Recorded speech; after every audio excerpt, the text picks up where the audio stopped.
Hello guys, मैं हूं ओम प्रकाश और बात करेंगे एरोप्लेन के बारे में। आइए जानते हैं। हवाई जहाज का सवारी करना हम सबको पसंद है। बचपन से ही जब भी आसमान में प्लेन जाता था, हमारी नज़रें उसका पीछा कर दूर तक छोड़कर आती थी। फिर उसकी धुएं से बनी डिजाइन में आकार ढूंढा करते थे। उस समय शायद हमारे दिमाग में कभी नहीं आया होगा कि इतना भारी विमान सैकड़ों लोगों को लेकर बिना किसी सपोर्ट के उड़ कैसे जाते हैं। लेकिन बड़े होते होते सबके दिमाग में यह बात ज़रूर आई होगी। अगर जवाब नहीं पता है तो हम आपको बताते हैं। एरोप्लेन कैसे उड़ता है ये समझना ज़्यादा मुश्किल नहीं है। जिसकी थोड़ी सी फिजिक्स की नॉलेज होनी चाहिए तो आप बन सकते हैं इसके एक्सपर्ट। एक्चुअली हमें 4 शब्द याद रखने होंगे: थ्रस्ट, ड्रैग, लिफ्ट, वेट। सबसे पहले आता है थ्रस्ट। थ्रस्ट उस फोर्स को कहते हैं जो एरोप्लेन को आगे बढ़ाने में मदद करते हैं। इसके लिए प्लेन के दोनों विंग पर एक एक इंजन लगा होता है। इस इंजन का काम है थ्रस्ट पैदा करना। ये इंजन सामने से आ रही हवा को खींचकर दबाव बनाता है और उसे पीछे छोड़ देता है। वे ठीक वैसे ही जैसे गुब्बारे में हवा भर कर छोड़ देते हैं तो वे ऊपर की तरफ भागने लगती है। कंप्रेस हवा को छोड़ने से थ्रस्ट पैदा होती है। आइए अब हम जानते हैं कि ये इंजन कैसे काम करती है। विंग पर लगे इंजन में 5 इंपॉर्टेंट पार्ट होते हैं। Number 1, fan. अगर आप इंजन के सामने से देखेंगे तो सबसे पहले एक फैन दिखाई देगा। ये फैन टाइटेनियम एल्युमिनियम एलॉय के बना होता है और बहुत ही पावरफुल होता है। इस फैन से लाखों किलो हवा को खींचकर इंजन में भेजता है। दरअसल हवा 2 रास्तों से होकर जाती है। या तो सीधा इंजन में जा सकता है या फिर उसके बगल से निकल जाती है। इंजन के बगल से गुजरने वाली हवा को हम बाईपास कहते हैं, जिससे भी थ्रस्ट पैदा होता है और इंजन को ठंडा करने में बाईपास का एयर मदद करती है। Number 2, compressor. कंप्रेसर का काम है हवा को दाब का डेंसिटी को बढ़ाना। कंप्रेसर चलने पर उसके ब्लेड छोटे होते चले जाते हैं और हवा को कंप्रेस कर देती है। Number 3, combustion chamber.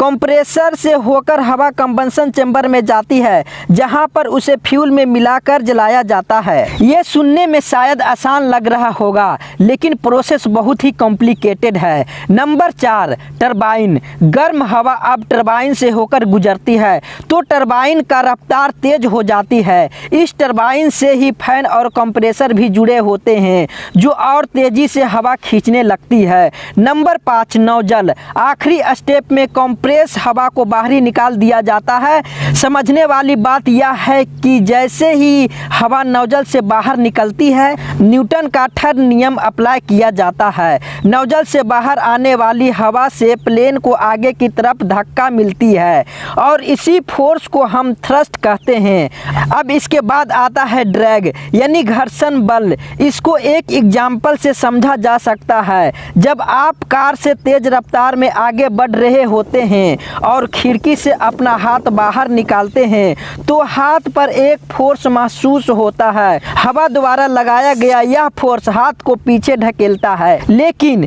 क्योंकि कार का थ्रस्ट ज़्यादा है और हाथ भी मजबूत है, इसीलिए हाथ कार के साथ रहता है। हालांकि ये कार की स्पीड पे डिपेंड करता है। मान लीजिए कार का रफ्तार 200 किलोमीटर प्रति घंटा है, तो ऐसे में घर्षण बल इतना ज़्यादा होगा कि या तो आपका हाथ टूट जाएगा या फिर जल जाएगा। इसी लॉ के अनुसार धरती की ऑर्बिट में एस्टेरॉयड आ जाता है तो आग पकड़ लेता है, क्योंकि इसकी रफ्तार ज़्यादा होने की वजह से घर्षण बल भी ज़्यादा होता है।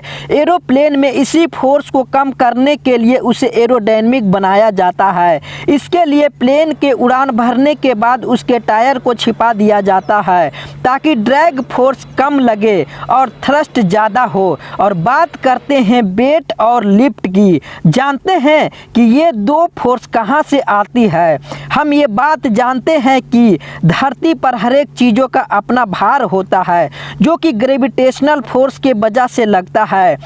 ग्रेविटेशनल फोर्स का काम है किसी भी वेट को नीचे की तरफ खींचना। उड़ते प्लेन के साथ भी ऐसा ही होता है, ग्रेविटेशनल फोर्स उसे नीचे खींचती है, लेकिन प्लेन के विंग ऐसे बनाए जाते हैं कि उन पर लिफ्ट फोर्स यानी कि लिफ्ट फोर्स लग सके। दरअसल प्लेन का पंखा इस तरह से डिजाइन किया जाता है, जब थ्रस्ट प्लेन को आगे की तरफ ढकेलता है तो विंग के ऊपर का हवा तेजी से गुजरे और विंग के नीचे की हवा धीरे धीरे निकले। जब ऊपर की हवा तेजी से निकलने लगती है तो उसका दबाव नीचे मौजूद हवा का दबाव कम हो जाती है, यानी उस पर लिफ्ट फोर्स सामने आता है कि जो प्लेन को ऊपर की ओर ढकेलता है। क्योंकि प्लेन का लिफ्ट फोर्स प्लेन से ज़्यादा होता है, इसलिए प्लेन हवा में उड़ सकता है। एक बार प्लेन उड़ने के बाद सारा बल समान हो जाते हैं। दोस्तों, आपको इस बात पर भी थोड़ा ध्यान देना चाहिए, जब लिफ्ट और थ्रस्ट फोर्स ज़्यादा होता है तो प्लेन ऊपर की ओर बढ़ता है। जब सारा फोर्स बराबर होता है तो सीधा लाइन में उड़ता है। जब ग्रेविटेशनल फोर्स ड्रैग फोर्स ज़्यादा होते हैं तो प्लेन नीचे आने लगता है। प्लेन लैंड करने के लिए उसकी रफ्तार को कम करना पड़ता है, जिससे थ्रस्ट कम होता है, इसलिए इंजन का स्पीड को कम किया जाता है। अगर आपको ये वीडियो अच्छा लगे तो लाइक एंड सब्सक्राइब करना बिल्कुल भी ना भूलें। फिर मिलते हैं अगले वीडियो में, तब तक के लिए जय हिंद।